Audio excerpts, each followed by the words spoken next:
Mobil yang mereka tumpangi terus berjalan membelah suasana kota.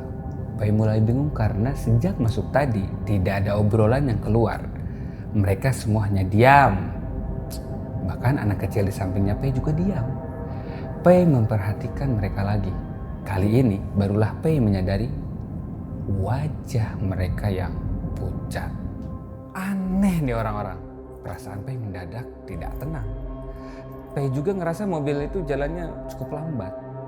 Hingga sampai di jalan yang sepi, Pei benar-benar takut. Di situ dia mulai merinding. Pikiran Pei udah kemana-mana. Dia pengen ngobrol tapi takut. Dan pas dia lihat keluar jendela, dia sempat heran kenapa jalan yang harusnya rame malah jadi sepi. Pei mulai kepikiran film-film yang sadis. Jangan-jangan dia mau dijual organ-organ tubuhnya gitu. Nah, Pei pun mulai memberanikan diri, mulai percakapan dengan mereka. Pei tersentak saat ibu-ibu itu membentak, menatap Pei dengan tatapan yang lebih datar. Ekspresinya sangat menakutkan. Jantungnya deg-degan, ditambah suasana itu benar-benar gak nyaman banget buat Pei. Ditambah lagi jalanan yang di luar itu kelihatan asing, benar-benar sepi. Ini gue mau dibawa kemana? Ucap Pei.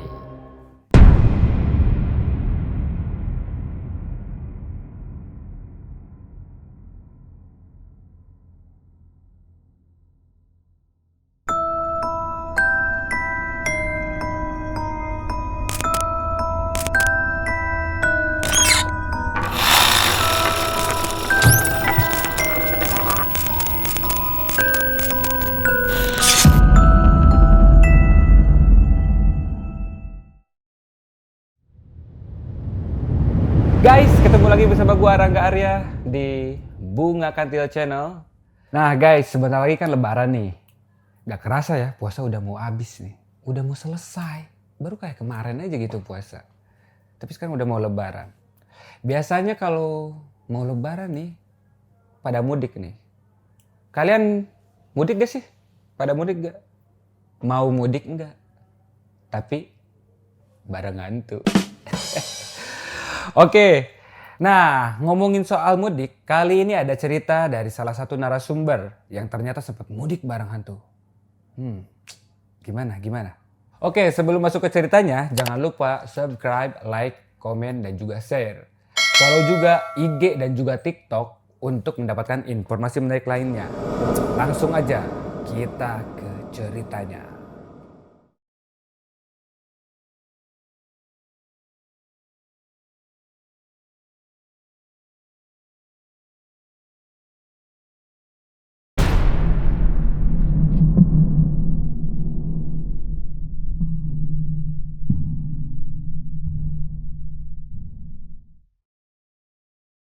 Oke, ini adalah salah satu pengalaman yang tidak bisa dilupain oleh Pei. Ya, jadi namanya Pei nih.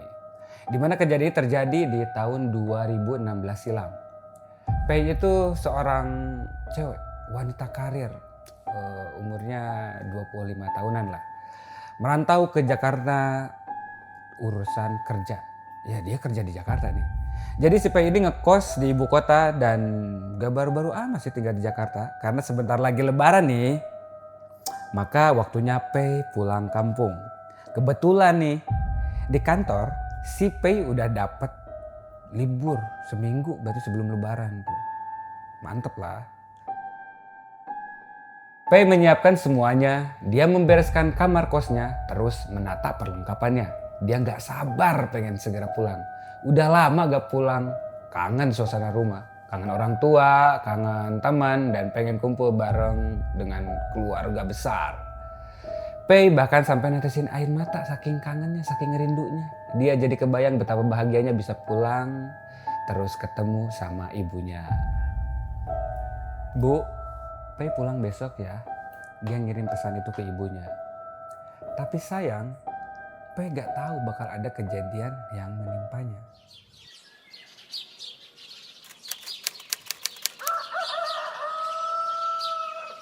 Keesokan paginya, Pei masih harus mengurus beberapa berkas-berkas karena dia bakalan lama tuh tinggal di kampung.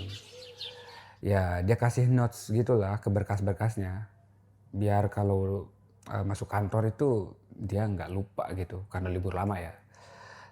Terus karena cukup banyak berkas-berkas yang dia siapin itu sampai jam 2 siang lah. Dia mutusin untuk tidur gitu. Ya tidur dulu lah sebentar istirahat gitu. Lelah cenah. Sebenarnya hari itu Pei ngerasa ada yang aneh. Tapi nggak tahu itu perasaan apa gitu loh pikirnya. Mungkin karena ya terlalu lelah gitulah. Hingga sekitar jam setengah 3 Pei kebangun karena mobil sewanya udah datang. Singkat cerita, setelah mandi dan lain-lain, Pei langsung ke mobil, naruh barang-barangnya. Pei lebih milih charter mobil aja sendirian karena sudah kehabisan tiket kereta. Mbak Fei ya? Mari masuk Mbak. Mobil mereka berangkat menuju kampung halaman Pei di H-6. Tapi ternyata jalan udah macet banget. Ini si Pei kenapa nggak naik bis aja ya? Ya kan tadi udah tiketnya habis gitu loh. Kereta bis habis semuanya. Sekitar kurang lebih setengah jam mereka masih di Jakarta karena jalanan benar-benar macet lah. Hingga tiba-tiba mobil yang ditumpangi Mbak Fei ini mogok. Nggak tahu apa yang terjadi. Ya mogok. Nggak jalan gitu, mogok. Mobil yang tadinya berjalan dengan kecepatan normal, tiba-tiba aja menjadi semakin pelan-pelan dan berhenti mendadak. Setelah dicek sama sopir, ternyata memang mobil itu perlu dibawa ke bengkel dan nggak bisa nyala lagi. Di situ Pei merasa jengkel dong. Nasib. Sang sopir pun meminta maaf atas kejadian ini. Ya udah, mau gimana lagi? Karena udah mau buka juga nih, mau maghrib berarti ya. Pei pun mutusin buat naik ojek nyari tempat makan. Ribet dah tuh bawaannya dia. Untung sih gak terlalu banyak ya. Setelah dapat ojek, Pei nyari warung makan yang rada sepi, di mana ternyata warung udah mulai pada rame. Hingga dia nemu nih warung yang paling ujung dan ya lumayan sepi lah. Pei masuk ke warung makan itu. Di sana ya seperti tempat makan pada umumnya, semua yang tersaji emang terlihat menggiurkan. Waktu itu Pei memilih menu ayam bakar dan terong balado kesukaannya. Sama minumannya itu jeruk hangat. Sambil nunggu buka, Pei ini nyari-nyari sewa mobil, siapa tahu bisa dapat lagi. Sayangnya Pei belum juga dapat. Pencariannya itu terhenti saat adzan maghrib. Di situ Pei buka puasa dulu.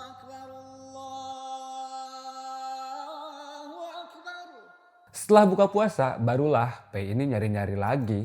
Saat itu dia jalan keluar dengan menenteng barang-barangnya. Kasian amat nasib Pei. Gak punya pacar apa ya? Atau FWB-an gitu. Banget. Gue juga gak punya sih. Pei beberapa kali mengeluh karena dia belum juga dapat taksi online yang mau mengantarkannya. Balik ke kampung tuh, gak ada tuh. Pei duduk di pinggiran jalan. Gak jauh dari rumah makan yang tadi dia makan. Lagi asik-asiknya duduk, tiba-tiba aja ada yang datang ke Pei. Seorang ibu-ibu yang kelihatannya masih termasuk muda, kira-kira umurnya sekitar 40-an lah. Datang nyamperin Pei yang lagi duduk sendirian. Pei kaget. Kenapa ibu-ibu itu nyamperin dia? Ditambah dia tidak kenal dengan ibu-ibu itu.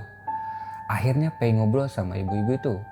Walau dia kelihatan dingin, Pei cerita kalau mobil charterannya buat mudik mogok. Sebenarnya Pei agak ragu dengan tawaran ibu-ibu itu. Dia jadi bingung. Ini gue diculik gitu ya. Nanti apa gimana gitulah. Tapi gini hari bingung juga mau naik apaan. Karena gak punya pilihan lain, Pei menerima tawaran ibu-ibu itu. Pei masuk ke mobil dengan perasaan yang lega karena ada tumpangan. Rupanya di dalam mobil ada satu anak kecil yang usianya 10 tahunan dan juga bapak-bapak yang nyupirin. Pei duduk anteng di belakang mobil sambil banyak-banyak doa biar selamat sampai rumah. Dan disinilah kejadian yang gak pernah dia lupain seumur hidup.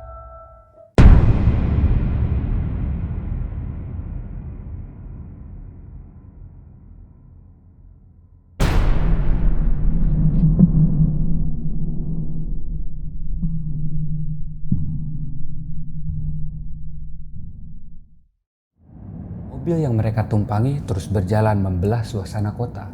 Pei mulai bingung karena sejak masuk tadi tidak ada obrolan yang keluar. Mereka semua hanya diam. Bahkan anak kecil di sampingnya Pei juga diam. Pei memperhatikan mereka lagi. Kali ini barulah Pei menyadari wajah mereka yang pucat. Aneh nih orang-orang. Perasaan Pei mendadak tidak tenang. Pei juga ngerasa mobil itu jalannya cukup lambat. Hingga sampai di jalan yang sepi, Pei benar-benar takut. Di situ dia mulai merinding.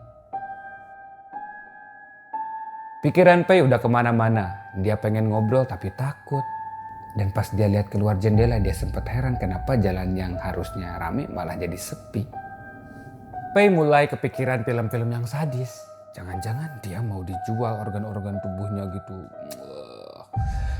Nah, Pei pun mulai memberanikan diri, mulai percakapan dengan mereka.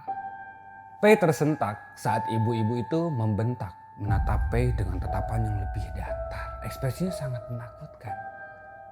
Jantungnya deg-degan, ditambah suasana itu benar-benar gak nyaman banget buat Pei. Ditambah lagi jalanan yang di luar itu kelihatan asing, benar-benar sepi. Ini gue mau dibawa kemana? Ucap Pei. Jalanan di luar cahayanya remang-remang dengan banyak pohon tinggi yang berjejer di samping jalan.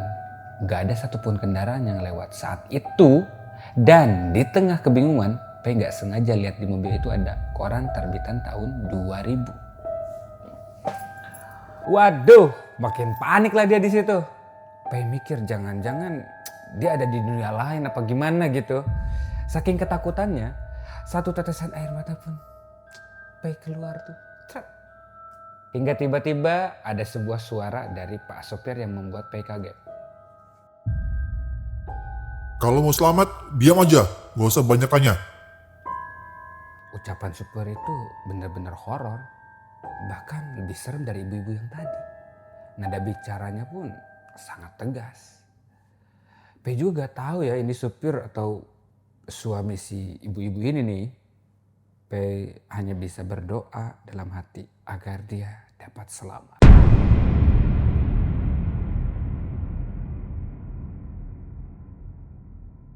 Buat kalian yang punya pengalaman horor, bisa kirim cerita kalian ke email Bunga Kantil atau bisa DM ke Instagram Bunga Kantil.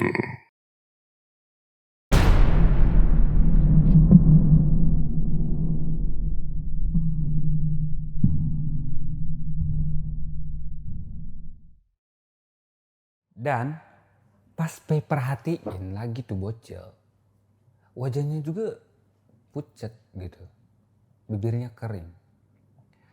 Dan si bocil itu kayaknya sadar. Dia tersenyum. Entah berapa lama Fei tidur, dia gak tahu apapun.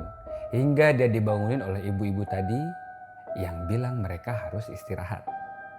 Pei terbangun, dia langsung mutusin buat turun karena kebetulan di sebelah mereka ada masjid. Alhamdulillah, nemu juga tempat yang ramai. Pei turun dan berpamitan ingin pergi ke masjid duluan dengan membawa barang-barangnya. Karena emang disuruh bawa oleh ibu-ibu tersebut. Sampai di masjid, Pei istirahat selonjoran. Badannya juga udah sangat lelah. Waktu itu dia ngelihat jam di masjid udah hampir subuh. Suasana di masjid itu juga udah rame oleh ibu-ibu yang kayaknya lagi nungguin subuh. Pei ngerasa aneh, masa iya ibu-ibu ini gak ngeliat? Kan gak mungkin. Orang mobilnya aja berhenti pas di halaman depan masjid dekat dia. Pei akhirnya menuruti perkataan ibu-ibu itu. Setelah sholat, Pei diajak zikir dan berdoa. Dan setelahnya, Pei benar-benar kaget dengan penuturan ibu-ibu tersebut. Bentar-bentar, ini maksudnya gimana deh? Si Pei makin pusing. Masa iya dia naik mobil hantu? Tapi pas dipikir-pikir lagi, emang aneh juga sih. Selama perjalanan gak ada yang ngomong.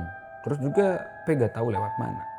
Dan Pei benar-benar merinding pas dia ingat kalau dia lihat ada koran dengan tahun 2000 yang ada di sana. Tapi masih bagus korannya. Ditambah lagu-lagu yang diputar juga lagu jadul. Dan the most aneh pada saat itu adalah pertemuan Pei dengan ibu-ibu itu hingga ibu-ibu itu ninggalin Pei entah kemana setelah dari masjid. Pei merinding, tapi yang jelas dia bersyukur. Ya karena dia bisa sampai rumah gitu loh dengan selamat. Dengan catatan, tapi kejadian mudik teraneh yang pernah dia alami.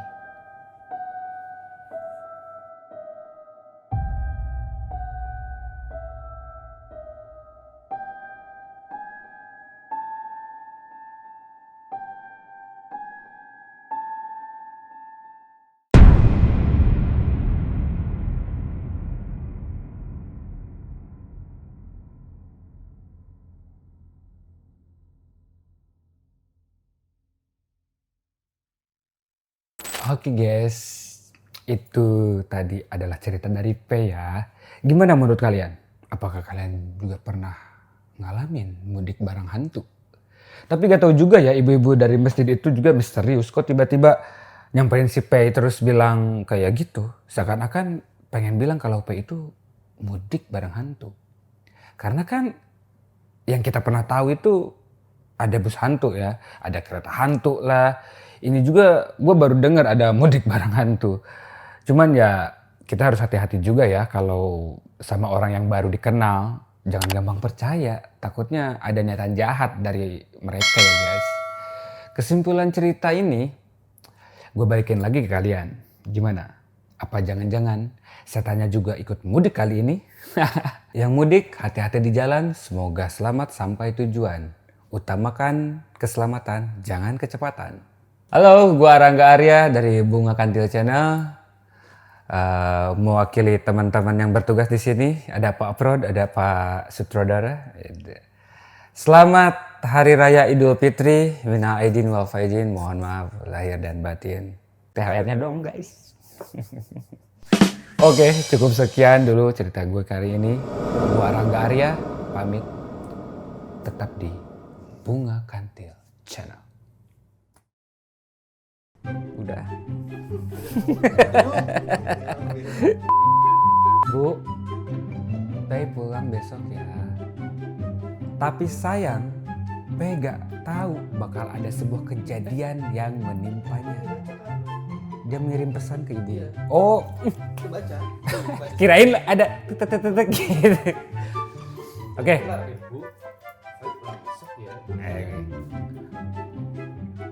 Bu, Enggak begitu. kan dia gitu. Iya maksudnya di logatnya begitu. Kan dia kan aslinya kan kami sebutin tadi ya. Cewek apa cowok? Cewek. Tapi di stripnya tadi cewek kan? Cewek. Ya udah. Ya udah, cewek. Ya udah ya. Yuk. Bu, Pei pulang besok ya. Dia ngirim pesan ke ibunya. Enggak maksud dulu apalin aja. Kan udah ngeliat ke kamera kan gambar saya itu. Oh, oke. 3, 2, 1 ya.